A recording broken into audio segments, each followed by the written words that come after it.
अस्सलाम वालेकुम पाकिस्तान, आप देख रहे हैं सुबह की सोच। सुबह की सोच में आपको कहेंगे खुश आमदीद। Very good morning to all of you. मुझे कहते हैं हसनैन लियाकत और मेरे साथ हैं गजल अशरफ। आप सबको कहेंगे खुश आमदीद। उम्मीद करते हैं कि आपकी सुबह का आगाज हो चुका होगा। अगर नहीं हुआ तो टीवी लगाएं, सुबह की सोच देखें, क्योंकि हम आपके लिए ही बैठे हैं, आपको एंटरटेन करने के लिए, आपको बहुत सारी इंफॉर्मेशन देने के लिए। और सुबह की सोच का आगाज कैसे किया जाता है, जो हमारी डेली की ट्रेंडिंग स्टोरीज होती हैं उनसे। तो सबसे पहले स्टोरी आपको बताते हैं पाकिस्तान की नामवर तालीम दान, इंसानी हुकूक की अलमबरदार और अवामी मुफक्किर और डॉक्टर आरफा सैयदा ज़हरा का कल इंतकाल हो गया है। वो तालीम, तारीख और समाजी उलूम में नुमाया खिदमात के लिए जानी जाती थी और उनका शुमार पाकिस्तान के मौसर तालीमी और फिक्री शख्सियात में होता था। डॉक्टर ज़हरा ने बतौर ख़ास मुशीर बराए तालीमो कौमी हम आहंगी वज़ीर आज़म के साथ खिदमात भी सर अंजाम दी हैं। इसके साथ साथ वो फॉर्मन क्रिश्चियन कॉलेज में professor, Lahore college for women university की साबिक प्रिंसिपल और कौमी कमीशन बराए ख़वातीन की चेयरपर्सन के तौर पर भी उन्होंने काम किया।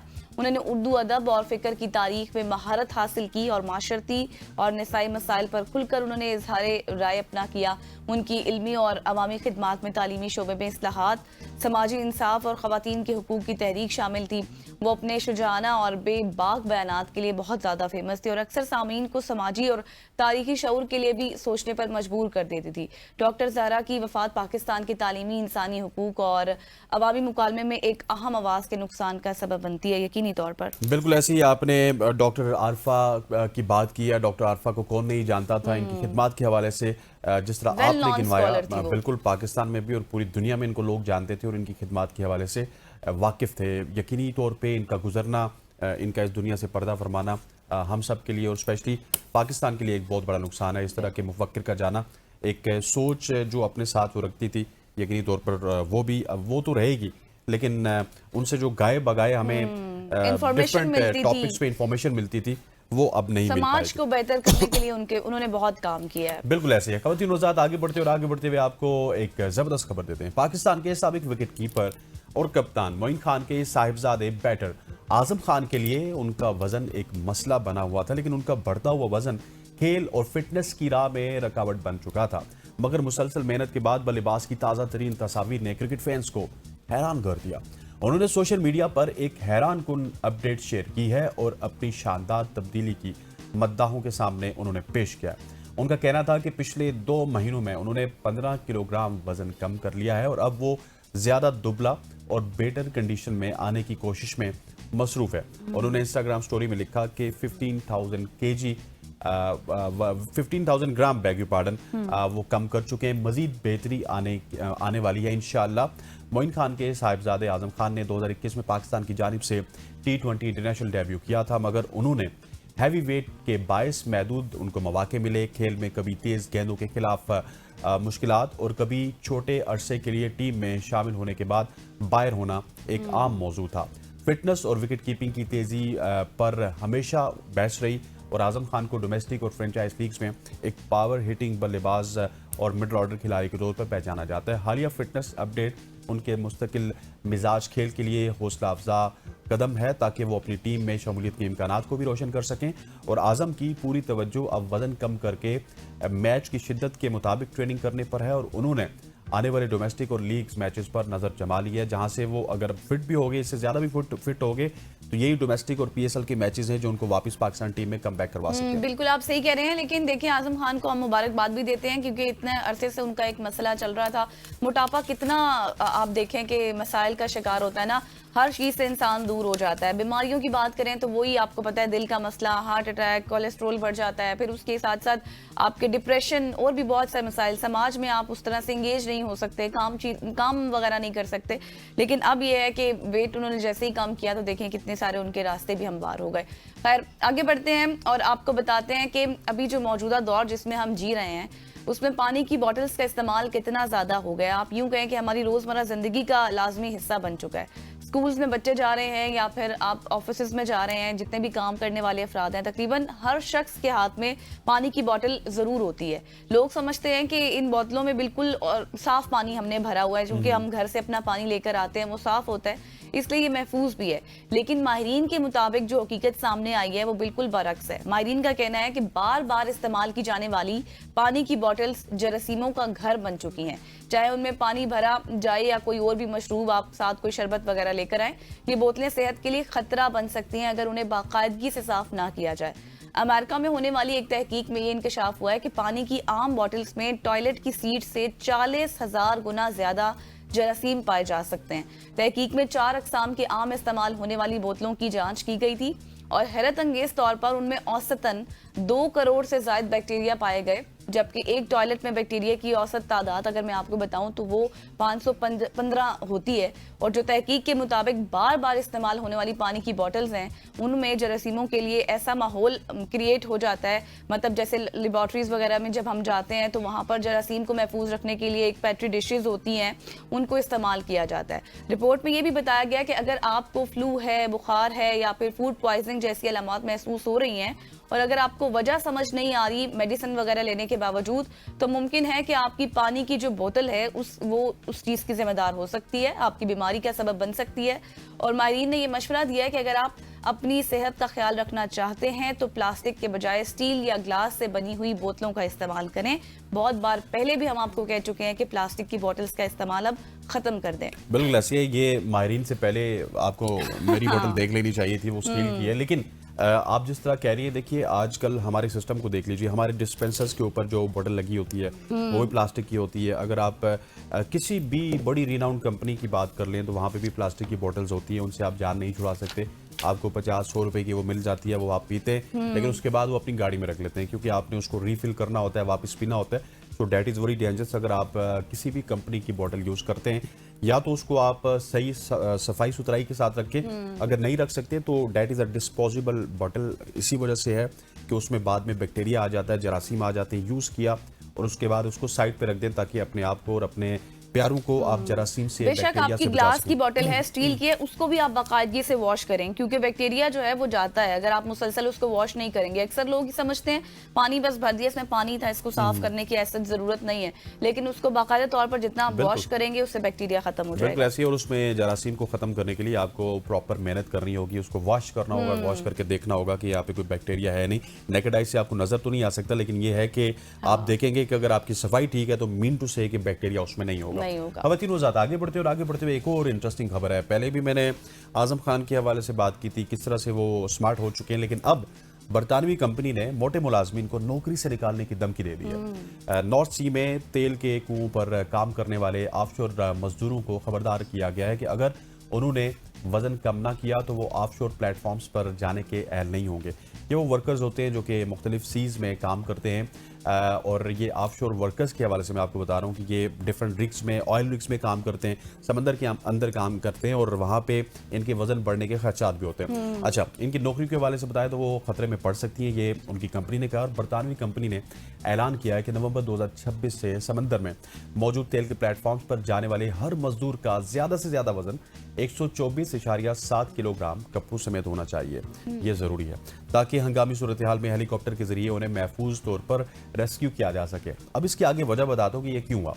बरतानवी कोस्ट गार्ड के मुताबिक रेस्क्यू हेलीकॉप्टर 249 किलोग्राम तक वजन उठा सकते हैं, जिसमें एक रेस्क्यू वर्कर जिसका अपना वजन 90.3 किलोग्राम का होता है, एक स्ट्रेचर होता है जिसका वजन 29 किलोग्राम का होता है और बचाव का सामान 5 किलोग्राम उसमें शामिल होता है। सो कंपनी के मुताबिक फिलहाल 2200 से ज्यादा मजदूर ऐसे हैं जिनका वजन मुकर्रर हद से ज्यादा है। अगर उन्होंने वजन कम ना किया तो उन्हें मुलाजमत से फारिग किया जा सकता है और ये policy maritime and coast guard agency की जानिब से जारी करदा वार्निंग के बाद लाई गई है, जिसमें कहा गया था कि रेस्क्यू मशीनरी भारी वजन महफूज तरीके से नहीं उठा सकती जो किसी हंगामी रेस्क्यू के दौरान हादसे का बायस बन सकता है। बरतानवी मीडिया के मुताबिक 2008 के बाद से ऑफशोर मजदूरों का जो एवरेज वजन है उसमें 10 kg इजाफा देखा गया है। इस वजह से भी उनको तंबी जारी की गई है। मतलब आप बार बार मैं यही कहूंगी अपना वजन कम कर लें और आप खुदारा अपना वजन कम कर लें, वरना आप नौकरियों से फारिग हो जाएंगे। ये आपके पास एक टाइम लिमिट है,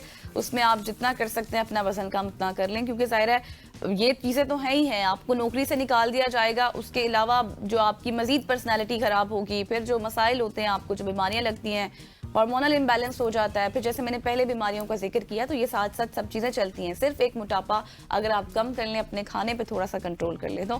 खैर आगे बढ़ते हैं जी। मारूफ अमरीकी रियलिटी स्टार और कारोबारी शख्सियत किम कार्दाशियन एक बार फिर वकील बनने की कोशिश में नाकाम हो गई हैं। गैर मुल्की मीडिया के मुताबिक किम कार्दाशियन की वकील बनने की तवील जिद्दोजहद एक बार फिर उनको धचका लगा। रियलिटी स्टार और कारोबारी शख्सियत ने खुद इंकशाफ किया कि वो जुलाई 2025 में कैलिफोर्निया में वकला का इम्तिहान पास ना कर सकी, लेकिन वो हिम्मत हारने वाली नहीं है। किम अब पहले से ज्यादा बहुत मेहनत करेंगी और वकील बनने के लिए वो बार इम्तिहान दोबारा देंगी और अपने ख्वाब को जरूर पूरा करेंगी। सोशल मीडिया पर एक इंटरेस्टिंग अंदाज में अपडेट शेयर करते हुए किम ने लिखा कि अब तक मैं वकील नहीं बनी, बस टीवी पर बहुत अच्छे कपड़ों वाली वकील का किरदार अदा करती रही हूँ।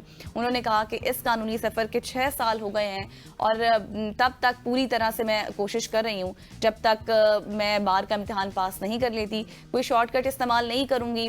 और 2021 में भी चौथी कोशिश जब उन्होंने की थी तब वो जाकर पास हुई थी, बेबी बार जो एग्जाम था उसमें, और उसके बाद से मुकम्मल बार इम्तिहान की वो तैयारी कर रही हैं। वाज़ेह रहे कि बार इम्तिहान अमेरिका के सबसे मुश्किल इम्तिहानात होते हैं, जिसकी पास होने की शरह सिर्फ 50% होती है। और कुछ ज़्यादा से आप ये कहें कि नाकामी के बावजूद किम ने इस तजुर्बे को मायूस कुन नहीं किया, बल्कि वो हौसला अफजा रही और वो कह रही हैं कि मजीद तैयारी करके मैं ये पेपर्स पास करूंगी। बिल्कुल ऐसी है। किम का शुमार एक बहुत बड़ी शख्सियत है ये, और अमेरिका में इनको बड़ा फॉलो किया जाता है, पूरी दुनिया में इनको फॉलो किया जाता है।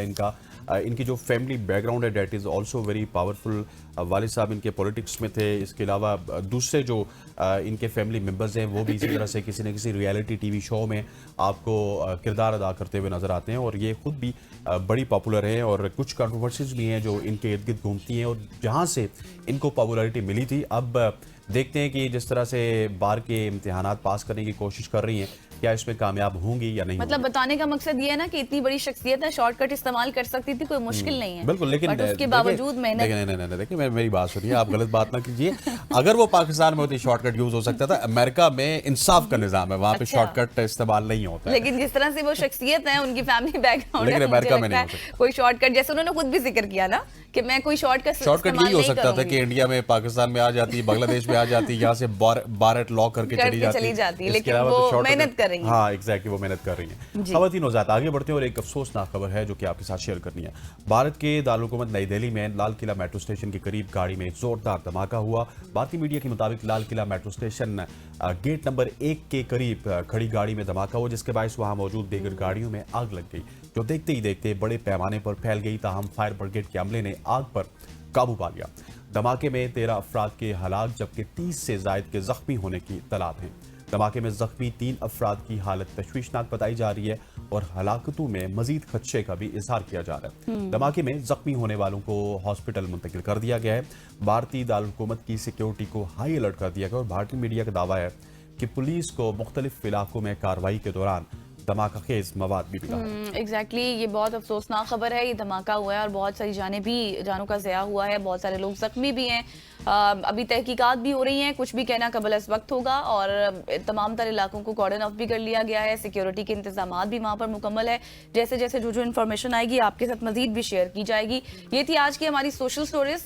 यकीनी तौर पर आपको बहुत सारी इन्फॉर्मेशन भी मिली होगी, बहुत कुछ आपको सीखने को भी मिला होगा, क्योंकि हमने आज मेहनत की बात भी की, हमने आज मोटापे के हवाले से भी बात की है। हाँ एग्जैक्टली, कि वजन आपने किस तरह से कम करना है। फिर हमने सफाई के हवाले से भी बात की है, किस तरह से आपने अपनी बॉटल्स को साफ सुथरा रखना है और किस तरह से आपने अपनी बॉटल्स में पानी पीना है। तो ये हमारी सोशल स्टोरीज। यहाँ पर लेंगे एक शॉर्ट सी ब्रेक, वापस आएंगे, स्टे विद अस।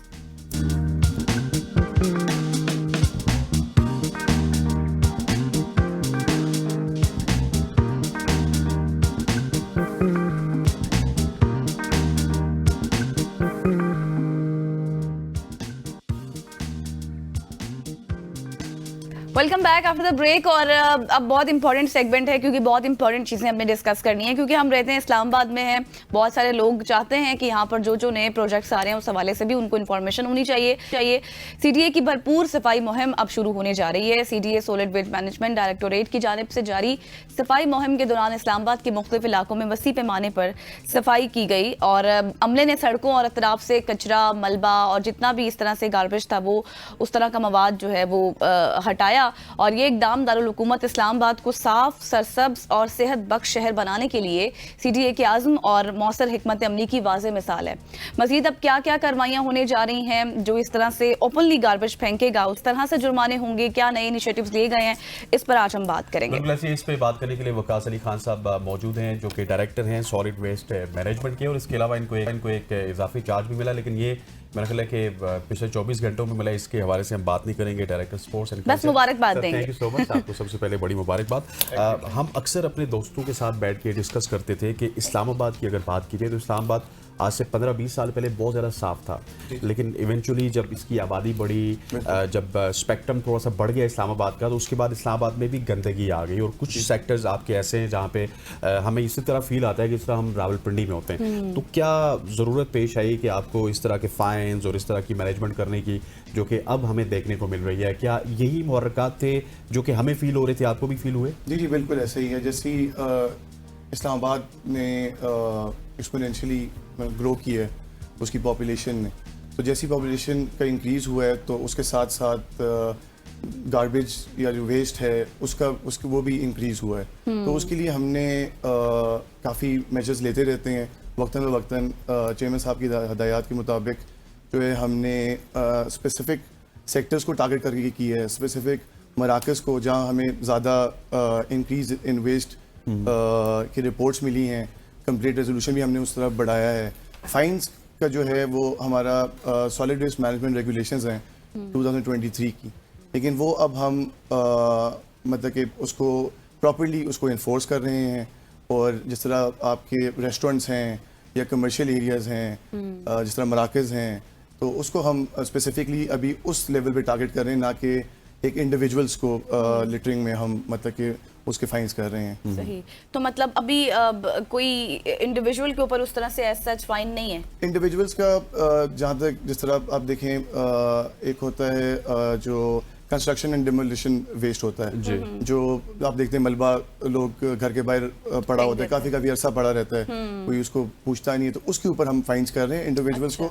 वैसे हम इंडिविजुअल्स को अभी पर्टिकुलरली उनको नहीं टारगेट कर रहे हैं, हम पहले कह रहे हैं जो कमर्शियल इंटरप्राइजेज हैं उनको हमने अभी ये एस्टिमेट कितना है फाइन्स का, मतलब कितना होगा? जो फर्स्ट ऑफेंस होता है उसमें वार्निंग है। अच्छा। उसके बाद क्योंकि we want to give an opportunity to the person ताकि वो उसको रेक्टिफाई करे।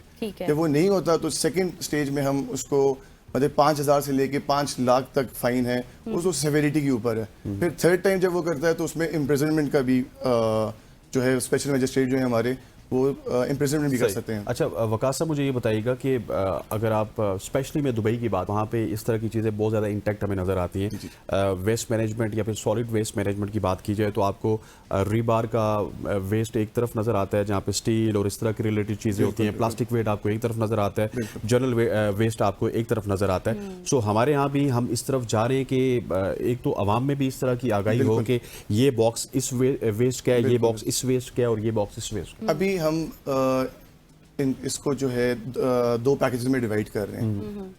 पैकेज 1 जो है उसमें हमारा जो है जोन 1, जोन 2, जोन 3 आएगा। पैकेज 2 जो है हमारा रूरल जो है उसमें जोन 4 और जोन 5 आएगा। इसमें हम जो कमर्शियल है उसके अंदर 3 बिन सिस्टम इंट्रोड्यूस कर रहे हैं, और जो रेजिडेंशियल लेवल पे है उसमें 2 बिन सिस्टम जो जिसकी आप बात कर रहे हैं। तो ये दोनों जब हम इसके लिए प्रॉपर अवेयरनेस कैंपेन्स होंगी और ये सब जगह आपको इंशाल्लाह नज़र आएगा। और उसके बाद जो है अवेयरनेस कैंपेन्स के बाद ये इसको हम एग्जीक्यूटिव में इम्प्लीमेंट कराएंगे ताकि हर किसी को उसमें एग्जैक्टली पता होगा कि एक रिसाइक्लेबल का वो अलहदा बन जाएगा और लैंडफिल के लिए अलहदा बन जाएगा। सही, जिस तरह से अभी आप कैंपेन्स के हवाले से बात कर रहे थे, तो इन मुहिमात में भी आप बाकायदा तौर पर एक कैंपेन शुरू करेंगे, तो आवाम को एंगेज करने का क्या होगा? स्कूल, कॉलेजेस, यूनिवर्सिटीज में भी इस तरह की कैंपेन्स? बिल्कुल ऐसा है, हम इसको भी करेंगे। ये बिन जो हमारा बिन सिस्टम है इसको भी जो है इसकी अवेयरनेस कैंपेन स्कूल्स और social media and all the platforms that we can utilise. अभी रावल लेक का एक एग्जांपल मैं दूंगा। रावल लेक की एक कोई साइट है, एक पिकनिक का पॉइंट है, किनारा पॉइंट, तो वहाँ काफ़ी वेस्ट का एक मतलब कि क्योंकि वहाँ आते हैं लोग रिक्रिएशनल एक्टिविटीज़ के लिए, नहीं वहाँ फिर वेस्ट का भी वो इशू बनता है। तो हमने वहाँ जो है स्कूल्स और कॉलेजेस को बुला के बड़ा अच्छा हमें रिस्पांस मिला। काफ़ी मतलब कि बच्चों ने पार्टिसिपेट किया एंड इट वाज NGOs ने भी पार्टिसिपेट किया। तो इसी तरह के हम further भी campaigns and programs we will try अच्छा to execute. वकास साहब मुझे ये बताइएगा कि आप जो कैंपेन्स कर रहे हैं ठीक है, आपने खुद बता दिया कि ये रूरल भी होगा, अर्बन भी होगा, लेकिन हमने देखा है कि जब भी किसी कैंपेन का आगाज़ होता है तो वो अर्बन सेंट्रिक होता है। और इस्लामाबाद में भी आप इसकी फ़िज़ा देख लीजिए, रावलडेम से इस तरफ तो वो अलग है, रावलडेम से उस तरफ अगर आप तरामड़ी को देख लीजिए, अलीपुर को, तरलाई को, फराश टाउन को, तो वहाँ पे एक डिफरेंट इन्वायरमेंट है, बिकॉज शायद उस तरह से आई बॉस भी वहाँ पे नहीं होती और शायद इम्प्लीमेंटेशन भी नहीं होती। सो जो आपका रूरल सेक्टर है उसको इन्हेंस करने के लिए कितना ज़्यादा आप स्पेशली आपका डिपार्टमेंट काम कर रहे हैं? अभी जिस तरह मैं बता रहा हूँ, इफ़ यू सी लेतरार रोड राइट नाउ जी, compared to what it was a month or 2 months ago, तो अभी आपको काफी फर्क क्वाइट नजर बेटर, आएगा। मेरा वही रूट तो वो जो है उसमें specially like I have personally gone over there, और मतलब कि हमने ट्रैक्टर ट्रॉलीज लगाते हैं हर दिन, क्योंकि वहाँ मीडियम स्टेप पे कोई ना कोई जी। बाहर से मतलब कि अनफॉर्चुनेटली ऐसा है, वहाँ इलीगल रिक्शाज है जो ऑपरेट करते हैं, तो वो इधर उधर से आके वो वहाँ जाके डंप करते थे। तो उधर हमने एक मॉनिटरिंग मैकेनिज्म बनाया है with the help of the administration, जो मतलब का एसी हैं, मजिस्ट्रेट है, उनको इन्वॉल्व करके हमने इस एक्टिविटी को रोका है। Further on I will tell you कि जो हम अभी जो मैं बता रहा हूँ कि पैकेज 1 पैकेज 2 में जो डिवाइड हो रहा है, अभी सेक्टोरल में हम प्राइमरी और सेकेंडरी कलेक्शन दोनों करते हैं। रूरल पार्ट में हम सिर्फ और सिर्फ सेकेंडरी कलेक्शन करते हैं, हम गार्बेज कंटेनर से उनका वेस्ट उठाते हैं। प्राइमरी जो है वो यूनियन काउंसिल कर रहा था पहले।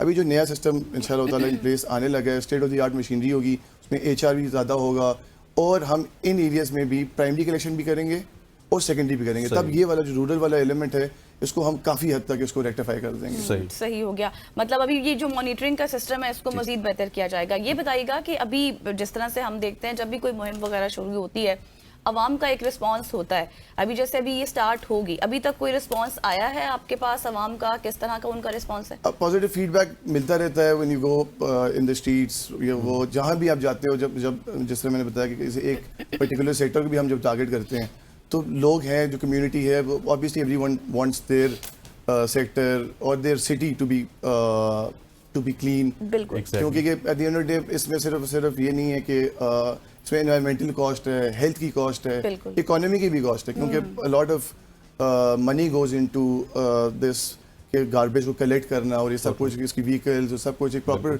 आपको पता है एक सिस्टम है। तो इसकी कॉस्ट ये जिस तरह मैंने बताया कि इस तरह काफ़ी कॉस्ट है, तो everyone is aware of that. तो कम्युनिटी काफ़ी अच्छा रिस्पॉन्ड करती है जब आप सर्विस प्रोवाइड अच्छा वकास साहब, ये बताइएगा कि अगर लेट सपोज आप जिस तरह फाइन्स की बात करें कमर्शियल एरियाज में, तो कमर्शियल एरियाज को तो आप उस तरह से उनके ऊपर वॉच कर सकते हैं, लेकिन अगर मुझे फाइन होना है, मुझे पता है कि सेफ सिटी का कैमरा मुझे देख रहा है, तो इस तरह की कोलैबोरेशन आप कर रहे हैं कि सेफ सिटी के कैमरे से अगर मैं अपनी गाड़ी का मिरर बाहर रख के कोई चीज़ बाहर फेंकता हूँ तो मुझे भी फाइन होगा? Thanks for pointing that out. हम सेफ सिटी के साथ मिल के कोलैबोरेशन विद ICT पुलिस, जिस तरह उनका बाकी फिल्टर्स हैं, एक हम गार्बेज का फिल्टर भी उधर ऐड कर रहे हैं। तो अभी उनके साथ मीटिंग्स भी उस पर हो चुकी हैं, और इंशाल्लाह जो मतलब कि part of this whole system will be कि वहाँ भी एक फिल्टर होगा गार्बेज का जो उसको पॉइंट आउट करेगा और वो हमें दिया जाएगा, तो उसी के थ्रू हम वो फाइन्स को इम्पोज करेंगे। अच्छा, पिछले सवाल के जवाब में मुझे चीज़ याद आई जब आप इकोनॉमी की बात कर रहे थे। अक्सर ये भी तनकीद होती है कि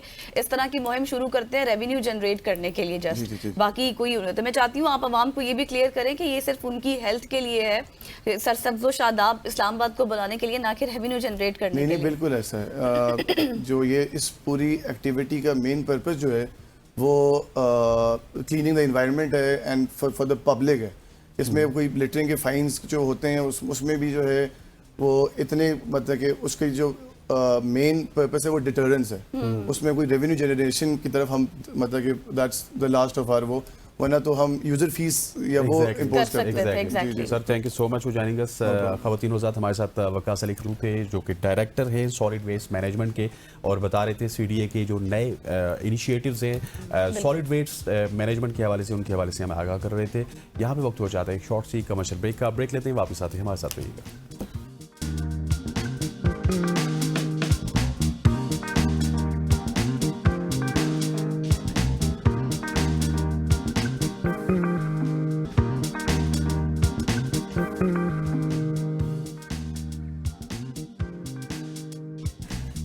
वेलकम बैक आफ्टर ब्रेक। और अब बात कर लेते हैं क्रिकेट के ऊपर, क्योंकि पाकिस्तान और श्रीलंका के दरमियान 3 वनडे मैचेस की सीरीज का पहला मैच आज रावलपिंडी में खेला जाएगा। पिंडी स्टेडियम में मुकाबला दिन 2:30 बजे शुरू होगा और मैच की तैयारी के लिए श्रीलंकन टीम ने कल प्रैक्टिस सेशन किया। खिलाड़ियों ने कोचेस की जेरे निगरानी फील्डिंग और नेट सेशन में हिस्सा लिया। पाकिस्तान और श्रीलंका के दरमियान दूसरा एक रोजा मैच 13 जबकि तीसरा और आखिरी मैच 15 नवंबर को खेला जाएगा। आज पाकिस्तानी टीम की हिकमत अमली क्या होनी चाहिए, क्या कॉम्बिनेशन होना चाहिए, इस पर आज हम बात करेंगे। बिल्कुल ऐसी है और इस पे बात करने के लिए मेहमान मौजूद होंगे, लेकिन उनसे पहले मैं भी कुछ एक्सप्लेन करना चाहता हूं कि क्रिकेट के हवाले से, क्योंकि हमने साउथ अफ्रीका की जो सीरीज जीती है, शायद बहुत सारे लोग उस पर शादियाने बजा रहे हैं, लेकिन वो सीरीज अगर हमने उनकी बी या सी टीम से नहीं जीती है तो ये सीरीज हमारे लिए काफी ज्यादा टफ होगी, क्योंकि श्रीलंका की एक फुल स्ट्रेंथ टीम आपको नजर आएगी जिसमें कुछ आलमेंदुस होंगे, फिर करुण रत्ने होंगे, उनकी जितनी भी असरंगा भी शायद होंगे उनके ओडीआई स्क्वाड में या नहीं मैंने उस तरह से नहीं देखा, लेकिन ये फुल स्ट्रेंथ टीम है। ये उस तरह नहीं है कि जो बैकअप प्लेस के ऊपर मुश्तमिल है। हमने अगर साउथ अफ्रीका के खिलाफ अच्छी कारकर्दगी उन टर्म्स में नहीं दिखाई, क्योंकि जिस तरह की टीम थी साउथ अफ्रीका की, हमें चाहिए ये था कि हम उनको 3-0 से शिकस्त भी देते और फिर कंप्रीहेंसिवली शिकस्त देते। ये नहीं था कि हमने उनको एक मैच में हराया फिर अगला खुद हार गए और फिर आखिरी मैच में हरा के तो हम अब सेटिस्फाइड हो जाएं। इन तमाम तर इश्यूज के ऊपर बात करने के लिए हमारे साथ मौजूद हैं स्पीकर अली ताबिश साहब। Ali, thank you so much for joining us. सबसे पहले श्रीलंका की सीरीज के हवाले से बात करेंगे। ये एक टफ सीरीज भी हो सकती है क्योंकि पाकिस्तान का जो रिसेंट पास्ट में ट्रैक रिकॉर्ड है स्पिन के खिलाफ वो इतना ज़्यादा अच्छा नहीं है। ओवरऑल इस सीरीज को कैसे देख रहे हैं पाकिस्तान क्रिकेट टीम के लिए? थैंक यू स्नैन। अगर आपको याद हो तो जब आई थिंक दूसरा टेस्ट मैच खत्म हुआ था साउथ अफ्रीका के साथ, तभी मैंने आपके शो पे आगे बात की थी कि हम खुद तो ऐसे मुल्कों को खिला रहे हैं स्पिन के अटैक से, और स्पिन ट्रायल बाय स्पिन जिसका हमने नाम दिया हुआ था, और अभी हमारे साथ वो होने लगा है तो हम अनश्योर हैं कि हम कैसे परफॉर्म कर पाएंगे, क्योंकि हमें भरोसा ही नहीं है अपने खिलाड़ियों पे, अपनी स्ट्रेंथ पे। हालांकि हमने स्पिन से हराए हैं मैचेस दुनिया को बुला बुला के यहाँ पे, और जब हमें थोड़ा सा जो है ना सेम कंडीशन वाली टीम जो स्पिन से पूरा अटैक करना चाहती है वो हमारा ट्रायल लेना जानती है स्पिन से, तो हम थोड़े से नर्वस हो रहे हैं। तो प्रॉब्लम तो है एक, मोस्ट डेफिनेटली हमारा खासतौर पे लेफ्ट आर्म स्पिन के अगेंस्ट तो बहुत ही बुरा रिकॉर्ड है, और क्या कहते हैं ओवरऑल जो अच्छा स्पिनर आ जाए कोई हमें, तो वो साइमन हार्मर ने साउथ अफ्रीका में हमें तंग किया, केशव महाराज ने हमें तंग किया। तो बट करंट कंडीशंस में पिंडी की पिच को देखते हुए प्रोबेबली इतना शायद बहुत ज्यादा उस तरह से इतना अफेक्ट ना पड़े, बट देन अगेन के ट्रायल तो है और क्या कहते हैं सीरीज भी है और फुल स्ट्रेंथ टीम भी आ रही है उनकी। साउथ अफ्रीका का हम कह रहे थे बी टीम सी टीम है, तो श्रीलंका की तो पूरी टीम आ रही है, और हमने जो है वो जो खास कोई चेंज तो नहीं किया टीम में, बट देन अगेन ये सारी चीजें जो है ना वो नर्वस तो हम हैं, ऑब्वियसली हम नर्वस हैं। सही। अच्छा अली, क्या कॉम्बिनेशन आज आप देख रहे हैं, क्या होना चाहिए, किन खिलाड़ियों को ज्यादा मौजू रहेगा शामिल करना? आई थिंक हसन नवाज को हमने वैसे रिलीज कर दिया है। आई थिंक उनका फैमिली का कोई आई होप के यही बात हो, इसी वजह से फैमिली कमिटमेंट की वजह से उनको रिलीज किया गया और उनको मतलब कि कोई और वजह ना हो इस चीज की। बट आई थिंक जो लास्ट मैच खेली है साउथ अफ्रीका के अगेंस्ट टीम, मुझे तो मोस्ट प्रोबेबली लगता है वही टीम शायद खेलेगी। अच्छा जी अली, और मुझे कहते हैं आप कुछ बता रहे थे अली? मैं कह रहा था कि वो जो आखिरी टीम जो मैच खेली है वो एक तो जिस तरह से मैच खेली है वो जेन्युइनली बहुत एक कन्विंसिंग विक्ट्री थी। चलें पूरे टूर में उससे ज्यादा कन्विंसिंग विक्ट्री आपकी शायद कोई भी नहीं थी, तो उसके अंदर आपको पूरी टीम रंगारंग नजर आई। फील्डिंग भी अच्छी थी, बॉलिंग बहुत बेहतरीन थी, थोड़ा सा आपको स्कोर पड़ा, हारिस रऊफ ने अपना कमबैक कर दिया, और प्रोबेबली शायद हो सकता है कि आज हारिस रऊफ शायद मिस आउट कर दें, उनकी जगह कि आप शायद वसीम जूनियर को शायद खिला लें आज का मैच। बट अब मुझे नहीं लगता कि उस मैच से कोई डिफरेंट टीम ज्यादा होगी जो आज खेलेगी। लेकिन अली मुझे ये बताइएगा कि लास्ट अगर ओडीआई की बात कीजिए अगेंस्ट साउथ अफ्रीका, तो उसमें पाकिस्तान की फास्ट बॉलिंग शाहीन शाह अफरीदी, हारिस रऊफ, इनकी बात की जाए, ये अक्सर हमें एम्बिशियस नज़र आते थे, कुछ ओवर करने की कोशिश करते थे, स्टंप्स को तोड़ने की कोशिश करते थे, महंगे होते थे, लेकिन उस मैच में हमें ये डिसिप्लिन लगे। सो क्या हमें ओडीआई क्रिकेट में भी इसी तरह से टेस्ट क्रिकेट की तरह की डिसिप्लिन बॉलिंग करनी होगी कि जो हमें पहले 10 ओवर्स में विकेट नहीं मिलता है वो विकेट भी मिले और हमारे जो बॉलर्स का दबदबा है वो भी वापस थोड़ा सा दुनिया फील करे? बिल्कुल, मतलब क्या कहते हैं शाहीन तो वैसे ही मशहूर हैं पहले ओवर में विकेट लेने के लिए, अच्छा खासा उनका आई थिंक 23 या 24 times he has taken a wicket in the first over, that's a record in itself as well. But then again देखें जो वनडे क्रिकेट का फॉर्मेट है ना, वो इट्स मतलब बिल्कुल मिक्स हो गया था, बिल्कुल मिड में आ जाता है टेस्ट और T20 के।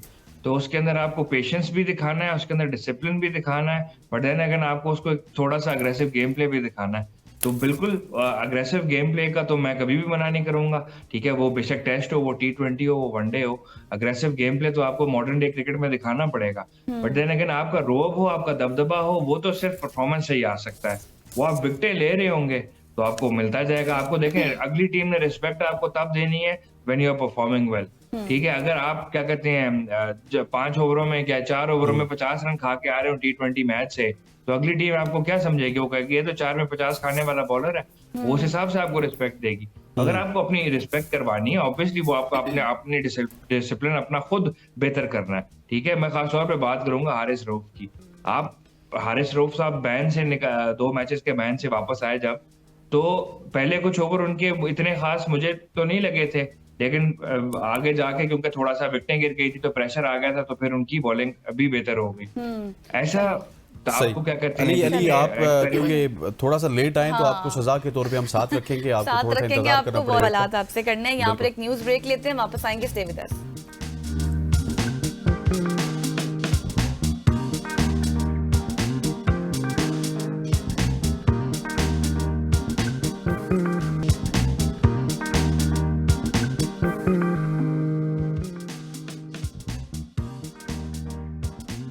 वेलकम बैक खवातीन और हज़रात, हम बात कर रहे हैं क्रिकेट के हवाले से और हमारे साथ अली ताबिश मौजूद है। अली, जहां पे हम छोड़ के गए थे रावलपिंडी के हवाले से बात करेंगे, ओडीआई मैच के हवाले से बात करेंगे, लेकिन मुझे थोड़ा सा पाकिस्तान की बॉलिंग के हवाले से प्रिसाइसली बात करनी है। In lights of Naseem Shah, Shaheen Shah Afridi, Wasim junior, Faheem Ashraf, क्या चीज़ आपको मिसिंग नज़र आती है कि हमारी फास्ट बॉलिंग उस तरह से एट टाइम्स हमें परफॉर्म करते हुए नज़र नहीं आती? अच्छा, हम पहले देखते होते थे ना कि जब हम बॉलिंग इन पेयर्स जिसको क्रिकेट में कहते हैं, कि एक तरफ से जो है ना वसीम आके जो है ना बैट्समैन को फुल कंफ्यूज कर देते थे, और दूसरे एंड से वकार आके जो है ना अपनी क्या कहते हैं पेस और स्विंग से जो है ना विकेट भी निकाल जाते थे वो। फिर शुएब अख्तर ने ऐसा किया, फिर आसिफ थे, फिर उमर गुल थे, ऐसा बहुत दफा होता था। हम देखते थे कि हमारे जो क्रिकेटर्स हैं, जो बॉलर्स हैं, खासतौर पर फास्ट बॉलर्स, वो बॉल मतलब इन पेयर करते, एक बंदा आके रन रोक रहा होता, दूसरा आके प्रेशर डाल के पेस से या फिर अपनी वेरिएशन से विकेट निकाल रहा होता था। अभी हम मसला थोड़ा सा ये है कि शाहीन कैप्टन तो बन गए, लेकिन शाहीन की जो फुल प्रॉपर रिदम थी वो हमें बिल्कुल अभी इसी सीरीज में ही देखने को मिली है। वो टेस्ट मैच हो, वो T20 हो या वो वनडे हो, वो फुल शाहीन की जो रिदम थी ना, वो बिल्कुल अभी अभी हमें देखने को मिली है। तो ही मतलब वो भी अपनी जड़ें जो है ना वो थोड़ी सी सेट कर रहे हैं, एक चीज। दूसरी चीज ये, नसीम शाह ने जो थोड़ा सा कमबैक किया है, I think Naseem Shah has been very disciplined. हमने क्या कहते हैं देखा है नसीम शाह को बहुत अच्छी बॉलिंग ना भी कराते हुए, बहुत सादी, बहुत एवरेज, बहुत नॉर्मल बॉलिंग कराते हुए पिछले कुछ अरसे में, लेकिन अभी जो नजर आए नसीम शाह, जो उनके कलर्स नजर आए हैं, आई थिंक एक्सट्रीमली डिसिप्लिन्ड नजर आए हैं। उनके अपनी लाइन और लेंथ बहुत बहुत स्ट्रांगली उन्होंने प्रिजर्व करके कराई है, जो कि बहुत अच्छा है। वसीम जूनियर आपके सेकंड ओडीआई, बेशक आप हार गए, लेकिन वसीम जूनियर की जो बॉलिंग थी आई थिंक वो कमेंडेबल थी। प्रॉबेबली पेस में पाकिस्तान की मेरे ख्याल से सबसे अच्छी बॉलिंग शायद वसीम जूनियर की थी। थोड़े से एक्सपेंसिव थे, लेकिन जो वो चीजें करना चाह रहे थे, जो बैटर को तंग कर रहे थे, जो जगह वो निकालना चाह रहे थे एक्सक्यूज मी, वो नजर आ रहा था। 147 पे भी उन्होंने बॉल करा दी थी। आई थिंक उसके करीब शायद आपके किसी और बॉलर ने बॉल नहीं कराई थी। सही। अच्छा, वहां पे फहीम अशरफ की लाइन और लेंथ आपको बड़ी इंपॉर्टेंट लगती है। क्यों लगती है? क्योंकि वो जेन्युइनली बहुत डिसिप्लिन से बॉल कराते हैं। बहुत कम ऐसे होता है कि फहीम अशरफ डिसिप्लिन से बॉल ना करा रहे हो, जो एक बहुत बड़ी वजह है उनकी T20 में इतनी विकेटें लेने की। और कंसिस्टेंटली वो पाकिस्तान के लिए जब वो खेलते हैं वो विकेटें लेते हैं। वो अभिषेक शर्मा की विकेट हो, वो क्विंटन डिकॉक की विकेट हो, वो प्रेटोरियस, वो जिसकी मर्जी विकेट हो, वो विकेटें निकाल के आपको देते हैं। आपको देखें, बॉलिंग के भी पेयर क्रिएट करने होते हैं। जब आपको पता होता है कि एक बंदा आके ये करेगा, एक बंदा आके ये करेगा। अभी थोड़ी सी क्योंकि कमबैक भी करना चाह रहे हैं, सब अपना अपना नाम बनाना चाह रहे हैं, थोड़ी सी इंडिविजुअलिटी इस टाइम थोड़ी सी ज्यादा लग रही है। यही टीम जब रीग्रुप होके वो कर सकेगी ना, जब बाकी एज अ टीम खेल रही होगी, जो कि पिछले मैच में था, जो तीसरा वनडे हमने साउथ अफ्रीका के खिलाफ खेला, उसमें वो जो क्या कहते हैं जो टीम स्पिरिट थी ना, वो बहुत स्ट्रांग थी और वो देखने को मिल रही थी। हम इसी टीम स्पिरिट से खेलते रहे तो वो बॉलर्स का डिसिप्लिन भी वापस आ जाएगा, वो उनका विकेट लेना भी वापस आ जाएगा, और ओवरऑल एक दूसरे को सपोर्ट करना इन द सेंस कि ये पता होगा ये मेरी जगह नहीं खा रहा, तो आपको वो भी देखने को मिल जाएगा। अच्छा अली, अभी आप बात कर रहे थे शाहीन की, तो जिस तरह आप कह रहे थे कि हर कोई अपना अपना एक फेस सामने लेके आ रहा है, शाहीन शाह अफरीदी ने भी एक सवाल के जवाब में वजाहत की ना कि मोहम्मद रिजवान से पहले ही उनकी बातचीत हो चुकी थी और कप्तानी से रिलेटेड। तो आपको लगता है, आपके ख्याल में जो शाहीन के जो बयान है इससे वो तमाम तरह जो अफवाहें थी या फिर जो चहमगोइयां हो रही थी वो अब खत्म हो जाएंगी, जो टीम में कप्तानी से रिलेटेड गर्दिश कर रही थी? excuse me, ये हो भी सकता है, नहीं भी हो सकता, मतलब लेकिन लोगों का काम है बातें करना, लोगों ने तो बातें करनी है। अब वो टीम से बातें बाहर कैसे निकलती हैं ये आप और मैं भी जानते हैं कि कैसे निकलती हैं, और कौन सी रूमर कहाँ से फैलाई जाती है वो भी हमें पता है। बट देखें, हमें चाहिए कि हमारी टीम बाकी एज अ टीम खेले, एज इंडिविजुअल्स ना खेले। वो पाकिस्तान को रिप्रेजेंट कर रहे हैं, they are a group of people representing the nation. वो इस बात की बस समझ अपने दिमाग में डाल लेना, जिसमें जो मुझे रिजवान की बड़ी प्यारी बात लगती है कि उनको जब खेलना है तो खेलना है, परफॉर्म करना है। उन्होंने परफॉर्म किया पिछली सीरीज में, बेशक वो कैप्टन नहीं थे, ठीक है, बेशक एक मैच में मुझे उनकी विकेट कीपिंग से बहुत इख्तलाफ है, मुझे विकेट कीपिंग उनकी बिल्कुल नहीं अच्छी लगी थी एक मैच में। बट देन अगेन जब वो बैटिंग करने आ रहे थे तो सेंसिबली बैटिंग कर रहे थे, पाकिस्तान की टीम को सपोर्ट कर रहे थे, जहां उनको रिक्वायर्ड था कि जैसे उनको खेलना चाहिए था वो कर रहे थे। In all essence of the word team player Rizwan तो है, ठीक है, हमने शाहीन को थोड़ा सा ऊपर नीचे होते हुए देखा है, बट देन अगेन जब आपका सीनियर प्लेयर आपको, मतलब जब आप आके अगर वो टीवी पे आके जर्नलिस्ट को ये बात कह रहे हैं ना कि मेरी रिजवान से बात चल रही थी, आई डोंट थिंक रिजवान इस बात को कभी डिनाई करेंगे, और वो शाहीन को सपोर्ट करने के लिए एज अ टीम प्लेयर वो इस बात को नहीं डिनाई करेंगे, और वो खेलेंगे, वो अपनी क्रिकेट जो उन्होंने खेलनी है वो खेलेंगे एज अ टीम प्लेयर, ठीक है। वो उनका क्या कहते हैं, इन चीजों में आई थिंक उनका ईमान थोड़ा सा बाकी प्लेयरों से थोड़ा सा ज्यादा पुख्ता है इस चीज में, कि जब ऊपर वाले ने लिखा होगा जो होना होगा वैसे होगा, जब नहीं लिखा हुआ तो नहीं होगा। तो उसके लिए शायद वो इतना उसके क्या कहते हैं एफर्ट डाल के किसी चीज को गलत करने के या सही प्रूव करने के लिए आई थिंक रिजवान शायद नहीं करेंगे, बाकी लोग शायद करते रहें। लेकिन आई थिंक आई होप कि जो इस टाइम पे टीम स्पिरिट बना हुआ है तीसरे वनडे के बाद, वनडे सीरीज पाकिस्तान में जीतने के बाद against south Africa, I hope वो कंटिन्यू रहे, और वो कंटिन्यू रह के ही हम जो है वो बेहतर कर सकें। अच्छा अली, हैविंग इन माइंड के Babar Azam is out of form या फिर उनसे रन्स नहीं आ रहे, और in lights of the Sri Lankan spin attack, so what do you expect from Babar Azam? उनको क्या एक्स्ट्रा करना चाहिए कि वो अपनी फॉर्म में कम से कम वापस आ जाए? उस फॉर्म की बात करूं जहां पे वो रन्स भी लें। वैसे तो वो जब कवर ड्राइव लगाते हैं तो लगता ये है कि ये कभी आउट ऑफ फॉर्म हुए नहीं थे, लेकिन एक मेंटल शेल पे हैं कि जहां पे वो 20, 30 या 40 का इंसा क्रॉस नहीं कर पा रहे। देखें, बाबर से आप एक्सपेक्ट और कुछ करें ना करें, बहुत खूबसूरत 30 तो एक्सपेक्ट कर ही लेंगे ना, जो आजकल वो कर रहे हैं। बहुत शानदार, बहुत खूबसूरत, बहुत फ्लैम्बोयेंट 30 रन, ठीक है, ये तो वो कर ही रहे हैं।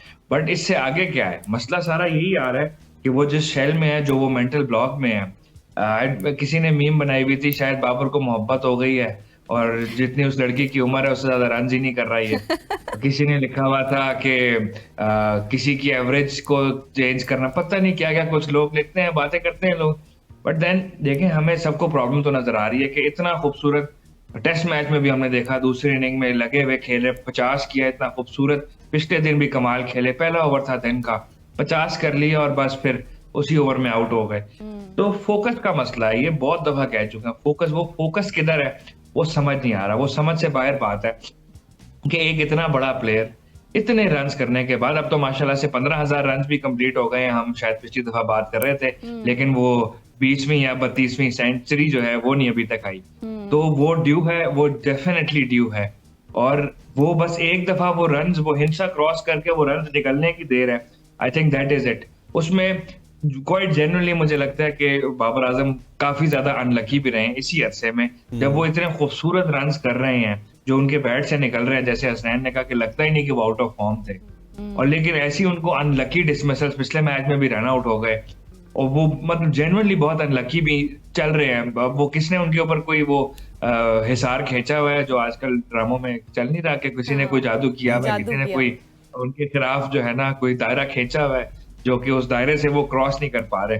तो आई होप कि आज बाबर आजम ग्राउंड में उतरने से पहले आयतुल कुर्सी और 4 कुल पढ़ के उतरें, ताकि तमाम वो तक गजल बुलाएं भी भाई। ये बात जादू तो वादू मुझे क्या और है, वो सिर्फ दूर हो जाए। ये बात मुझे और सिर्फ गजल को पता है कि पिछले दिनों हमारे साथ एक साफी मौजूद थे, तो मैंने उनसे ऑफ एयर पूछा यार कि बाबर आजम को कुछ कर दो, ये रन्स क्यों नहीं लगा रहा, तो उन्होंने क्या कहा था कि इसकी शादी करवा दो। शादी करा दे, So, बात शादी खत्म हो अगर करवा जाएगी। देंगे तो मेरा ख्याल है कि मसले हल हो जाएंगे। आप हमें आगाह कर रहे थे और हम उम्मीद करते हैं कि जिस तरह अली कह रहे थे कि हमारी ओपनिंग भी चलेगी, बाबर आजम भी चलेंगे और तमाम तर जो बॉक्सेस हैं पाकिस्तान क्रिकेट टीम के वो तिक होंगे। जब तक ये बॉक्सेस तिक नहीं होंगे हम 2026 के वर्ल्ड कप को उस तरह से या उस नज़र से नहीं देख सकते जितने बैडली हमारे एक्सपीरियंसेस हुए हैं 2024 में, फिर एशिया कप में। सो हमें इस वर्ल्ड कप से पहले अपनी तैयारी को मुकम्मल करना है। खवतीन और आज़ाद, यहाँ पे वक्त वो चाहते हैं एक शॉर्ट सी कमर्शियल ब्रेक का, ब्रेक लेते हैं, वापस आते हैं, हमारे साथ रहिए।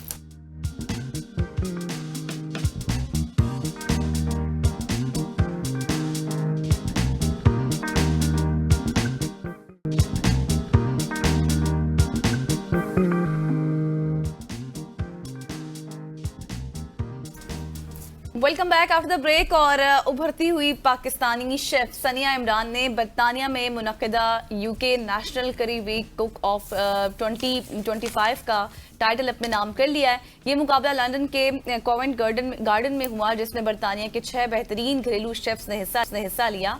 5 मराहिल पर मुश्तमिल इस सख्त मुकाबले में सनिया ने गैर मामूली तख्लीकी सलाहियत, जायके के तवाज़ुन और जनूबी एशियाई खानों की असल रुख को बरकरार रखते हुए 4 राउंड्स में कामयाबी हासिल की। और एक बहुत बड़ी बात है ये, इस तरह से 4 राउंड्स में कामयाबी हासिल करना। और फिर आखिरकार जब फाइनल हुआ तो वो चैंपियन बन गई।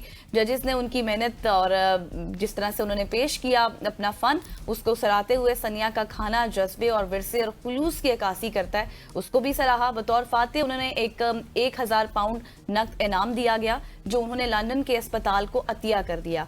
पेशावराना तौर पर सनिया एक senior IT project delivery manager के तौर पर बरतानिया में काम करती हैं, जबकि सोशल मीडिया पर वो अपने घरेलू खानों की वीडियोस के जरिए हजारों नाजरीन के दिल भी जीत लेती हैं। बिल्कुल ऐसी है। और आज सनिया इमरान हमारे साथ मौजूद हैं all the way from UK, और इस वक्त पे सुबह के 5 बजे हैं, लेकिन वो हमारे साथ मौजूद। आप ये समझ सकते हैं कि सनिया किस हद तक टाइम का ख्याल रखती है और मेहनत करती है। सनिया, सबसे पहले आपको बहुत बहुत मुबारक हो, आपने UK के नेशनल करी वीक कुक ऑफ 2025 का टाइटल जीता। अब हमारे नाज़रीन को बताइएगा कि ये मुकाबला दरअसल क्या था, कितने ज़्यादा चैलेंजेस थे और कितना सख्त ये कुकिंग चैलेंज होता है वहाँ पे। जी, अस्सलाम वालेकुम। First of all thank you so much for having me and thank you so much for amazing introduction. तो नेशनल करी वीक के हवाले से मैं आपको थोड़ा सा बताती हूँ। जैसे आई थिंक नाम से जाहिर होता है नेशनल करी वीक, तो यूके के अंदर रहते हुए 1 हफ्ता नेशनल करी वीक का इसका मतलब ये है कि ये इस हफ्ते में साउथ एशियन खानों को सराहते हैं। साउथ एशियन में हमारा इंडिया, पाकिस्तान, बांग्लादेश और जो बाकी ममालिक हैं वो आ जाते हैं। तो सिर्फ पाकिस्तान के खाने नहीं, सारे ही इस तरह के खाने, हमारे खाने वैसे भी मिलते जुलते हैं बहुत इंडिया, पाकिस्तान और बांग्लादेश के, और इन खानों को सराहने के लिए ये 1 हफ्ता सेलिब्रेट करते हैं, जिसमें ये डिफरेंट करीज शेयर करते हैं, रेस्टोरेंट्स को सराहते हैं। तो सब चीज़ों को मिल के it was an amazing atmosphere कि मुझे फर्स्ट टाइम फील हुआ कि हमारे खाने को भी पाकिस्तान से हट के यूके में सेलिब्रेट किया जा रहा है। और उसी को सेलिब्रेट करने के लिए जो इन्होंने कंपटीशन किया था, नेशनल करी वीक 2025 कुक ऑफ कंपटीशन, मुझे कॉल आई थी फ्रॉम सोशल मीडिया, सनियास किचन से। इन्होंने कहीं मुझे देखा, मेरी रेसिपी पसंद की, तो वहाँ से इन्होंने मुझे कॉल की कि we want to invite you for a competition, please come and join us. तो मैंने उस कंपटीशन में हिस्सा लिया। पहले मैंने कहा कि I will join the competition, but it's a competition. But आप जब भी competition में हिस्सा लेते हैं, इसका मतलब ये नहीं आपने हमेशा जीतना ही है, आप हमेशा कुछ ना कुछ सीख के निकलते हैं। So it was an amazing experience for me for being part of National Curry Week और पाकिस्तान को वहाँ पर represent करना। And I think I was the first Pakistani जिसने National Curry Week competition में हिस्सा लिया था। Okay. सनिया, ये बहुत बड़ी बात होती है, और जिस तरह से पाकिस्तानी खानों को रिप्रेजेंट करना, और आपने तमाम राउंड्स जीतना, जिस तरह मैंने इब्तिदा में इंट्रो में जिक्र किया। मुझे ये बताएं, कौन सी खास डिश थी जो आपने बनाई जो जजेस को बहुत ज्यादा पसंद आई? जी, इस कंपटीशन में जो मुश्किल बात थी वो ये थी कि हम लोग, मैं घर से तैयार होके नहीं गई थी कि मैं कौन सी रेसिपी बनाऊंगी। अच्छा। हमें सरप्राइज रेसिपी हर राउंड में दी जाती थी कि आपने ये बनाना है। अब साउथ एशिया की डिफरेंट रेसिपीज थी, सारी पाकिस्तानी नहीं थी, इंडियन, राजस्थानी रेसिपी थी, एक केरला से थी, बांग्लादेशी थी, तो डिफरेंट रेसिपीज थी।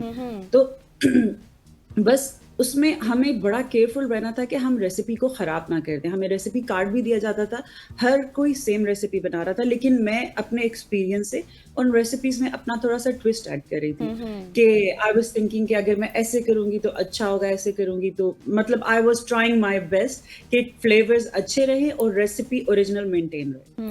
अच्छा सनिया, मुझे ये भी बताइएगा कि इफ समवन फ्रॉम केरला उसमें पार्टिसिपेट कर रहा था या फिर समवन फ्रॉम पाकिस्तान, जिस तरह से आप हैं, तो आपको ये तो नहीं वहाँ पे चैलेंज मिल सकता था ना कि आप इडली बनाएं और केरला वाले करी बनाएं और कराची वाले बिरयानी की जगह कुछ और बनाएं? मतलब जिसका स्पेसिफाइड एरिया था वो अपनी स्पेसिफिकेशन के मुताबिक ही कंपटीशन में हिस्सा ले रहा था। नहीं, हम कोई स्पेसिफिक एरिया नहीं था, सबके लिए सेम रेसिपी थी। अच्छा, सबके लिए सेम रेसिपी थी। जी, तो यही कंपटीशन था कि रेसिपी सेम है, सबको वो दे रहे हैं। तो it's not like I was prepared before कि मैं ये अच्छा बना लेती हूँ, अचार गोश्त मैं ये बनाऊंगी, मैं जीत जाऊंगी। So it wasn't like that. Let's suppose, मैं थोड़ा सा गजल से इजाजत चाहूंगा, लेट्स सपोज आपको इडली कढ़ाई का कहा जाता है जो कि केरला की डिश है, तो फिर आप क्या करती?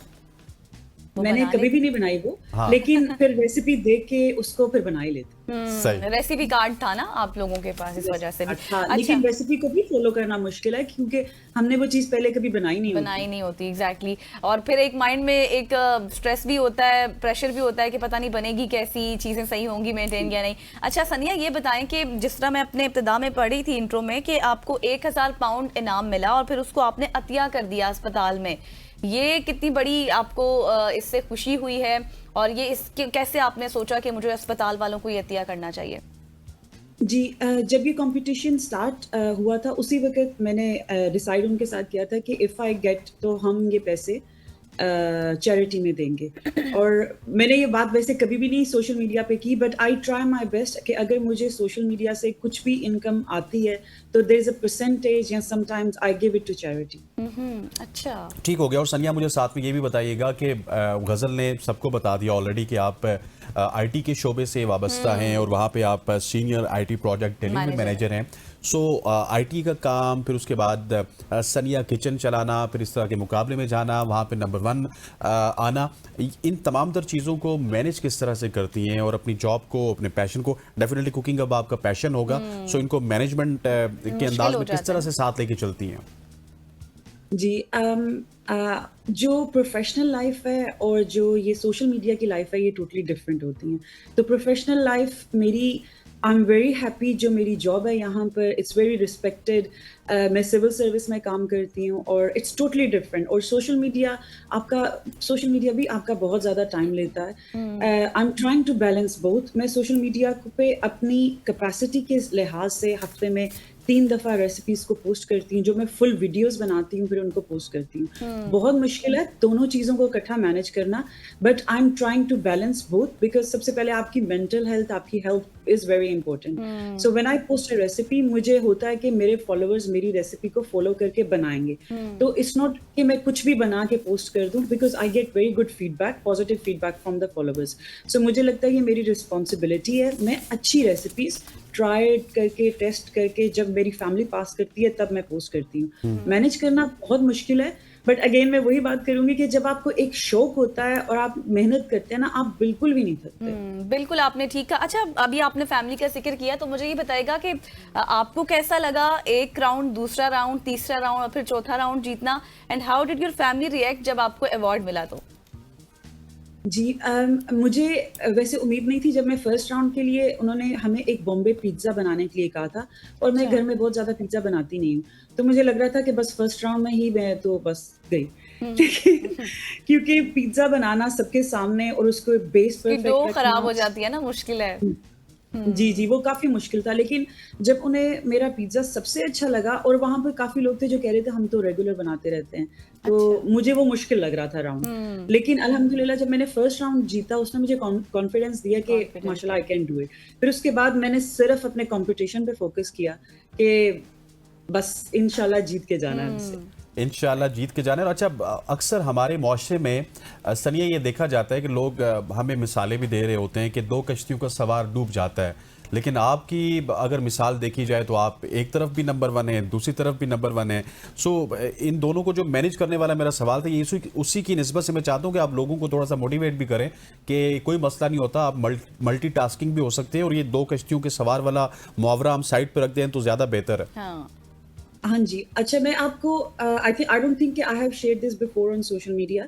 सो मैं 9 to 5 मेरी प्रोफेशनल आईटी की जो जॉब है, senior delivery manager, I am managing 5-6 teams, जिसके अंदर काफ़ी ज़्यादा लोग आते हैं और हमारे गवर्नमेंट के प्रोजेक्ट्स की डेडलाइंस होती है जो हमने टाइम से सेंड करनी होती है। वहाँ भी मेरा काम बहुत मुश्किल है, और आपको पता है जो मैं व्लॉगिंग नहीं करती जो आप सब कुछ ऐसे ही रैंडम डाल दें। This is a recipe sharing platform Saniya's kitchen, जिसमें फुल रेसिपी बनती है जो मैं खुद बनाती हूँ, खुद रिकॉर्ड करती हूँ, खुद एडिट अच्छा। करती हूँ, खुद उसकी ग्रोसरी शॉपिंग प्लानिंग एवरीथिंग मैं सब कुछ खुद करती हूँ। तो मुश्किल होता है, टाइम मैनेज करना मुश्किल होता है, सब कुछ होता है। अब लोग वीकेंड्स पे सुबह 12 बजे उठ रहे होंगे, but I don't do that. मैं अर्ली मॉर्निंग उठती हूँ, मुझे रेसिपीज अपनी बनानी होती हैं, दोनों वीकेंड्स पे मैं ऐसे करती हूँ। वीकडेज में कभी कभी अगर 9 o'clock मैं काम शुरू कर रही हूँ तो मैं सुबह, जैसे आज 5 बजे उठी हूँ, तो क्या पता मैं सुबह 6 से 9 बजे तक अपनी हाफ रेसिपी बना लूँ, बाद में उसको एडिट कर लूँ। So there is a lot of work going into social media. और अगर आपने सोशल मीडिया में आना है, हम लोग कहते हैं अच्छा वो बंदा ये कर रहा है, ये कर रहा है। आप देखा करें एक वीडियो, अब मेरी अगर एक वीडियो 30-40 सेकंड्स की है, उसके पीछे मेरा 5 से 6 घंटे का मेहनत जाती है, spend हुआ है, because I am doing the editing my self, recording my self. सही है। जल्दी से ये भी बता दें 30 सेकंड्स में कि क्या आप इन फ्यूचर कोई रेस्टोरेंट्स वगैरह भी बनाने वाली हैं आप? अभी रेस्टोरेंट का कोई इरादा नहीं है, लेकिन मेरी कोशिश है कि एक सपर क्लब शुरू करूं जिसमें लोगों को रेसिपीज बनाना सिखाऊं। ठीक हो गया सही। सनिया, thank you so much for joining अस। सनिया इमरान हमारे साथ मौजूद थी, यूनाइटेड किंगडम से, पाकिस्तान लुक है, और उन्होंने एक कारनामा सर अंजाम दिया था कुकिंग के शोबे में। तो आज हमने इनके साथ गपशप की है। ख़वातीन और हज़रात, यहाँ पे वक्त को चाहते हैं एक शॉर्ट सी कमर्शियल ब्रेक का, ब्रेक लेते हैं, वापस आते हैं, हमारे साथ रहिएगा।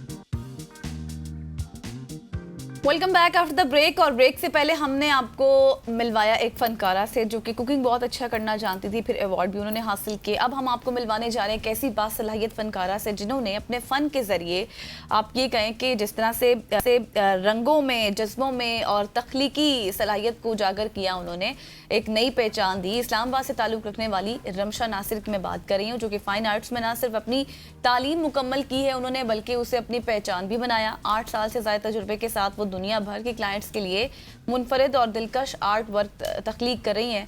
पोर्ट्रेट्स लैंड हो या फिर स्केप लैंड हो या फिर एब्स्ट्रैक्ट आर्ट हो, मिक्स मीडिया हो, ये सब उनकी महारत के शोबे में, जिनमें वो अपने तखय्युल को हकीकत में बदलने का हुनर रखती हैं।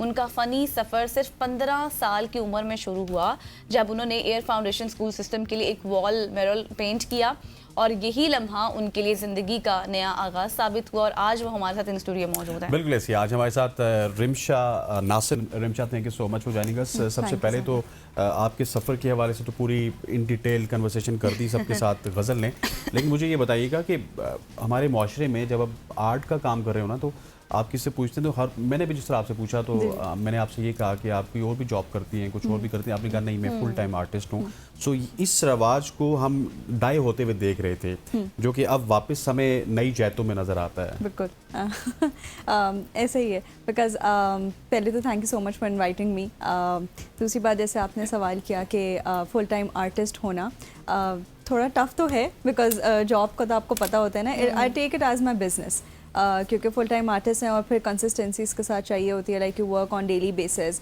और जैसे मैंने ऑफ कैमरा भी बात की कि I work 6 hours a day और ऑन द डेली बेसिस।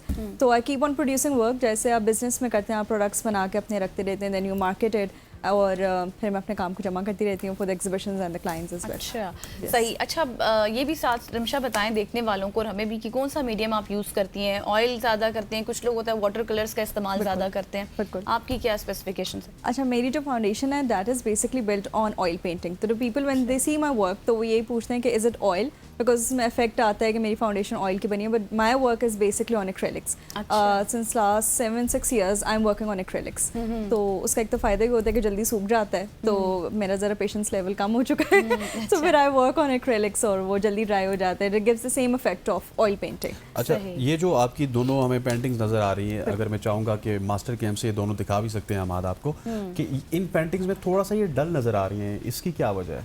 अच्छा, ये डल इसलिए हैं because I work with paint and coffee. So I always mix coffee का एक ज़रा ब्राउनिश कलर होता है, इसके वेरी अर्दी टोन्स। तो अगर आप पेंटिंग्स को भी देखें तो उसके अंदर एक वार्मथ का इफेक्ट आता है, ठीक है। कॉफ़ी के क्योंकि अर्दी टोन्स होते हैं, तो I mix my paints with the coffee और फिर उसके साथ मैं लगाऊँ, बिकॉज अगर हम डायरेक्ट कलर इस पर मैं अप्लाई करूँगी तो it will be too vibrant for the eyes के वो शायद दूसरी दफ़ा आपको देखने का दिल ना करे। तो और होते क्योंकि लैंडस्केप्स हैं तो मल्टीपल कलर पैलेट आपकी यूज़ होती है, और टू मेक इट सटल और एक अर्दी वार्म भी देने के लिए, सो आई मिक्स इट विद कॉफ़ी। अच्छा, have you exhibited your paintings internationally? या आई हैव डन दैट। या आई हैव डन डिजिटली, मैंने इंटरनेशनली किया है, और बाकी पाकिस्तान में काफ़ी शहरों में अभी तक मैंने एग्जिबिट कर दिया है। अच्छा, रिमशा, क्योंकि मैंने ऑफ एयर आपसे पूछा था कि इसकी क्या प्राइस है, इसकी क्या प्राइस है, मैं प्राइस तो बिल्कुल नहीं बताना चाहूँगा, यहाँ पे वो हो जाएगा कि साथ बैठाया वो पता नहीं मार्केटिंग करें बेचें, लेकिन मुझे ये बताइएगा, कुछ पेंटिंग्स हैं जो कि चंद हज़ार में मिल जाती हैं, कुछ पेंटिंग्स हैं बहुत महंगी होती हैं, सो इसमें बाइफरकेट किस तरह से कर सकते हैं जो शख्स पेंटिंग को जानता नहीं है कि कौन सी पेंटिंग सस्ती है, कौन सी महंगी है? जी, अच्छा, महंगी और सस्ती का तो जैसे कॉन्सेप्ट ऐसे आता है, ओरिजिनलिटी पे आता है, ठीक है। जितना भी ओरिजिनल काम है, if you look into bags, if you look into clothes, जितने भी ओरिजिनल काम होते हैं या डिज़ाइनर्स का भी जो काम होता है वो यूजुअली महंगा ही होता है, ठीक है। Because you are paying for the idea ना, you are not paying for the product, you are paying for the idea. दूसरी बात है सस्ती इसलिए होती है बिकॉज जैसे मैं बहुत से लोगों को एग्जांपल देती हूँ कि if you go to the local markets, तो वहाँ पे जो क्राफ्ट्समैन्स होते हैं वो हो सकता है कि मेरे से भी अच्छे उनके स्किल्स हों, राइट, और वो मेरे से बहुत अच्छा और बड़े अच्छे स्केल पे आपको और बहुत सस्ता काम भी करके दे सकते हैं, लेकिन उनका ये होता है कि they don't have an idea ना, they are just copying your work, या किसी और आर्टिस्ट का आप काम कॉपी करा लेते हैं। It's very famous in Islamabad, आपका सेटपुर विलेज, लोग वर्सा, इस तरह के एरियाज़ पे लोग कॉपी करके आपको दे देते हैं। तो द प्राइस जो सेट होती है, एक तो आपके एक्सपीरियंस आर्टिस्ट का, स्पेशलिटी आर्टिस्ट की, कि you know if you getting from the calligrapher जिनकी एक्सपर्टीज़ ही कैलीग्राफी है, ओरिजिनल आर्ट प्रोड्यूस कर रहे हैं, तो फिर the price always goes up. और फिर also clients relate to the emotional aspects as well ना, दे सी कि मैंने अगर इसके पीछे मेरी स्टोरी क्या है, तो दे रिलेट टू इट। जैसे अगर आप इस पेंटिंग को देखें, जैसे पिंक फ्लावर्स, तो पिंक फ्लावर्स क्यों हैं?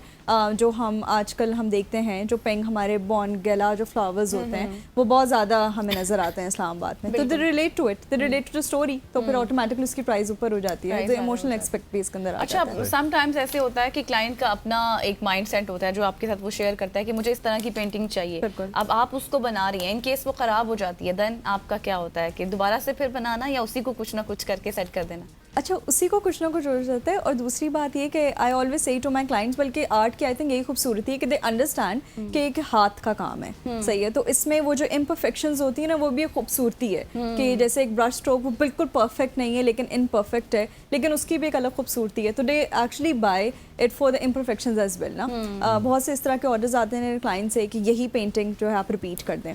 तो एक ही पेंटिंग है, मैंने 10-10, 12-12 भी बनाए हैं, तो एक ही हाथ है, एक ही आइडिया है, एक ही कलर पैलेट है, but the 10 of them are different, so ये भी होता है। अच्छा रिमशा, जिस तरह इन्होंने इंट्रो में कहा था ना कि अपने तखय्युलात से मतलब वो थिंकिंग कुछ आती है, जिस तरह शायरों को ना बैठे बैठे कोई ना कोई शेर आ जाता है, आमद हो जाती है, सो मुझे आर्टिस्ट के हवाले से बताइएगा कि क्या आर्टिस्ट को बैठे बैठे आमद होती है कि मैंने इस तरह की सीनरी बनानी है कि साथ से दरिया जा रहा हो, इस तरफ मॉस्क हो, इस तरफ घर हो और लॉन भी हो, तो मतलब हम हमेशा से ये सोचते हैं कैसे माइंड में आती है, जिस तरह से आप शायद उसको खुद इमेजिन कर रही होती है कि इस तरह का माहौल और वो आप पेंटिंग में उतार लेती हैं। हाँ, बिल्कुल ऐसा ही होता है, प्रॉपर आमद होती है।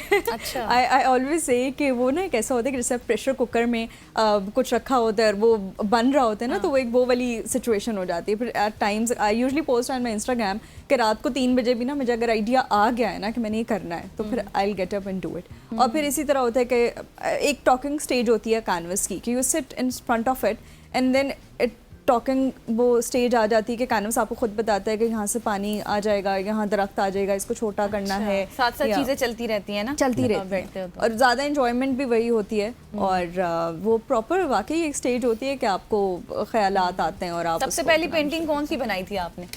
सबसे पहली पेंटिंग, सबसे पहली पेंटिंग तो नहीं जिसको आपको अभी तक याद हो कि उसके बाद आपका काम ऐसे हुआ कि मतलब आपने इमेजिन भी नहीं किया होगा कि इतना ज्यादा मैं आगे आपको सबसे पहला बुलेटिन याद है? हाँ मुझे याद है बिल्कुल। अच्छा, मैंने फिर सबसे आपको पहला याद होना बुलेटिन चाहिए। रात 9 बजे का किया था। अच्छा, इसमें तो मैं क्रेडिट देती हूँ कि I was only 15 years old और मुझे बुलाया गया था ए फाउंडेशन स्कूल सिस्टम है इस्लामाबाद में। अच्छा। आई वाज इन मैट्रिक, तो अच्छा। उन्होंने कहा था कि आप वॉल्स पेंट कर दें। ठीक है। और मैंने उनको बोला कि मुझे नहीं आता पेंट करना, बिकॉज क्या ही आता होगा उस टाइम पे मुझे पेंट करना। तो उन्होंने मेरे पे इतना कॉन्फिडेंस था कि आई कैन डू इट, और मैंने किया। और फिर आई थिंक कि वो एक बड़ा मेमोरेबल रहा। फिर वर्ड ऑफ माउथ हुआ, फिर I started painting a lot of murals in Islamabad. अच्छा। काफ़ी रेस्टोरेंट्स के मैंने किए और काफ़ी जो हैं स्कूल्स इंस्टीट्यूट्स इन जगहों के किए। अच्छा, इस आर्ट के हवाले से बताइएगा, कंपेटिटर्स आपके कितने हैं मार्केट प्लेस में, कस्टमर्स कितने ज़्यादा होते हैं? और ये भी एक मुझे लगता है कि पूरे का पूरा एक कल्ट होगा जो कि एक जगह पे इकट्ठे होंगे, शायद आपकी इंस्टाग्राम पे, शायद किसी मार्केट प्लेस पे या किसी एक जगह पे। अच्छा, कंपटीशन तो है और no doubt everyone is doing a wonderful work, और कंपटीशन है, लेकिन हर कोई अपने ही अंदाज में बहुत खूबसूरत काम कर रहा है। और फिर उस हिसाब से उनके क्लाइंट्स भी हैं, बिकॉज जो क्लाइंट्स जो हमारे रिलेट करते हैं हमारे काम के साथ, हमारी स्टोरीज़ के साथ, और फिर दे परचेज इट, और इस तरह से काम चलता है। अच्छा, जिस तरह से अभी हम टेक्नोलॉजी की दुनिया है, हम भी बढ़ते जा रहे हैं, रोज़ कोई ना कोई इनोवेशन हम डिस्कस यहाँ पर बैठकर कर रहे होते हैं। डिजिटल दौर है, बिल्कुल। डिजिटल आर्ट है, इसमें ट्रेडिशनल आर्ट आप क्या समझती हैं कि अब मज़ीद आने वाले इन फ्यूचर जिन लोगों जो इससे फेमिलियर हैं वो तो करते हैं, क्लाइंट्स भी आते हैं, लेकिन आप समझती हैं कि इसका थोड़ा सा रुझान कम है? जैसे एआई की आप बात करें कि एआई आ गया, डिजिटल आर्ट आ गया, तो आई ऑलवेज से कि we need to evolve ourselves, ठीक है। जैसे हम बहुत ज़्यादा टाइम पहले मैं जैसे personally I used to give a lot of time to sketching canvas पे आने से पहले, लेकिन अब डिजिटल आ गया ना, तो आप अपना टाइम बचा रहे हैं और आप इवॉल्व कर रहे हैं। जितना काम मैंने उसके ऊपर करना था मैं उस पर कर रही हूँ। और फिर देन अगेन कि वो जो हाथ का इसका इफेक्ट है, you know when you touch the paint you feel के पत्ते का फील आ रही है या पानी का फील आ रहा है, वो तो अपनी जगह ही रहेगा। और फिर हम अपने साथ साथ इवॉल्व करते हैं, बिकॉज स्किल हमारे हाथ में है। और ऐसी बात नहीं है कि I only do digital art, I only do traditional art, I also do digital art. Digital भी कर तो उसको सीखना भी ज़रूरी और है। रात को जब रिमशा आपको ख्याल आता है 3 बजे कि आपने कुछ बनाना है, तो उठ के बनाना स्टार्ट कर देती है कि उसको एकदम से हल्का फुल्का रफली स्केच पे उतार के तो सो जाती हैं? अच्छा, वैसे अल्हम्दुलिल्लाह ओवर द इयर्स अब मुझे पता चल गया कि अब जो दिमाग में कहानी है ना वही कैनवस पे है, तो अब बहुत कम हो गया कि मैं स्केच करूं। हाँ, मुझे पता है कि अब ये वाला रंग लगाना है या नहीं लगाना है या क्या करना है ना, सो या वो अब ये हो गया। तो मतलब कि जो आपके दिमाग में आता है उसको आप फॉर टाइमिंग सेव भी कर लेती हैं? सेव कर लेती आ चुका है आइडिया, इसको अब मैंने बस कैनवस पे उतारने लिख लेती हूँ कि अच्छा वो यहाँ पे मैंने ये डालना था या निशान लगा लिया या उस तरह से ना। सो एट टाइम्स ऐसा भी होता है कि वो बन के जो दिमाग में होता है वो इतना खूबसूरत नहीं लगता, बट देन आई से इट्स अ टॉकिंग स्टेज। अभी भी किसी प्रोजेक्ट पर काम कर रही हैं? कोई पेंटिंग प्रोजेक्ट पे काम कर रही हूँ। अब कुछ सेलिब्रिटीज़ की 2 पेंटिंग्स हैं वो बन रही हैं, तो इंशाल्लाह I will be posting on my Instagram. और मुझे ये बताइएगा कि जिस तरह शायर ओवर थिंकर होते हैं, क्या आर्टिस्ट भी ओवर थिंकर होते हैं? बहुत ओवर थिंकर होते हैं और बहुत सेंसिटिव होते हैं। अच्छा। और पता नहीं, आई डोंट नो, ये बड़ा एक अजीब सा होता है, बिकॉज क्योंकि जितनी भी ये चीज़ें तख्लीक होती हैं वो एक एम्प्टीनेस से ही आती हैं। मुझे ऐसा लगता है कि जो कोई चीज़ माशरे में या आपके अंदर जिस चीज़ की कमी सी होती है, फिर आप उसको एक मेरे ख्याल है कैनवस पे या अपने म्यूज़िक या अपने लिखाई के ज़रिए उतारते हैं अपनी क्रिएशंस के अंदर। इसके अलावा रिमशा आपके क्या शौक है? मतलब कुछ होता है ना, कुछ लेडीज़ को होता है कुकिंग का शौक भी होता है, कुछ का शॉपिंग का शौक होता है। आप लाइक सारा दिन पेंटिंग्स वगैरह पे लगाती हैं, तो इसके अलावा भी कोई अपने शौक पूरे करती हैं? To be very honest, this is the only thing I do. अच्छा। हाँ, ये मेरा पैशन भी है, ये मेरा बिजनेस भी है। तो क्या करती हैं? ऑनलाइन ऑर्डर करती हैं? नहीं, खुद पकाती खुद बना लेती हैं? बना लेती हैं। वो ये पूछना चाह रही है कि इसके अलावा सब कुछ कर लेती हैं? हाँ, अल्हम्दुलिल्लाह बाकी सब कुछ कर लेती हूँ। सही हो गया। लेकिन this is my everything, this is just like my baby. चलें जी रिमशा, आपकी पेंटिंग्स देख के बहुत ही अच्छा लगा। आप इसी तरह से फलती फूलती रहें और कामयाबियाँ सिमटती रहें, और हम उम्मीद करते हैं कि आपके वक्त के साथ साथ हर शख्स के काम आता है। आपका काम तो वैसे ही निखरा हुआ है, इसमें और ज़्यादा निखार आएगा। Thank you so much. सुबह की सोच में आप हमारे साथ मौजूद थी। ख़वातीन व हज़रात, आज की सुबह की सोच से इतना ही। मुझे गज़ल अशरफ को और हमारी पूरी प्रोडक्शन टीम को इजाज़त दीजिए। इंशाल्लाह कल आपसे मुलाकात होगी, तब तक के लिए अल्लाह हाफ़िज़। अल्लाह हाफ़िज़।